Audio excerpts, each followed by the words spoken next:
नमस्कार, मी कीर्ती गायकवाड। स्वागत आहे आपलं आय न्यूज 28 मध्ये। चला तर मग जाणून घेऊयात महाराष्ट्रातल्या ताज्या घडामोडी। कॉन्ट्रॅक्ट बेसवर काम करणाऱ्या कर्मचाऱ्याचा मृत्यू झाला होता। सांगली जिल्हा तालुका खानापूर विटे शहरातील महावितरण विभागामध्ये कॉन्ट्रॅक्ट बेसवर काम करणारा कर्मचारी सोमनाथ विजय खटावकर याचा दिनांक 9/4/2023 रोजी विटे शहरातील सेक्शन 1 मधील नेवरी रोड छत्रपती शिवाजी महाराज नगरमध्ये डांबावरचे काम करताना अचानक विद्युत प्रवाह चालू झाल्यामुळे वरून खाली कोसळल्या कारणाने त्याचा मृत्यू झाला होता।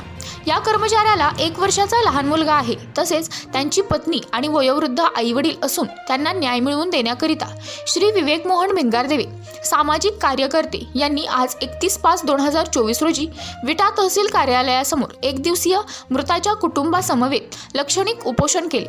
त्यांचे म्हणणे आहे की संबंधित अधिकारी व कर्मचारी याची सखोल चौकशी करून दोषींवर तात्काळ कार्यवाही करण्यात यावी। इंडिया न्यूज 28 सांगली जिल्हा प्रतिनिधी दिलीप गायकवाड।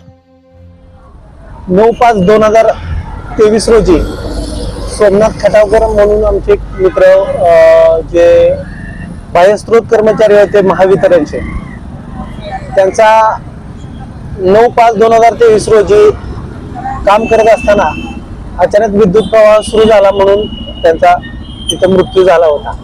गेले 1 वर्ष झाले त्यांचे कुटुंब असेल, मी असेल, आम्ही सर्वजण प्रशासनाची ही विनंती करतोय की जो झालेला प्रकार आहे तो चुकीचा आहे, त्याच्या दोषींवरती आपण तात्काळ कारवाई करावी।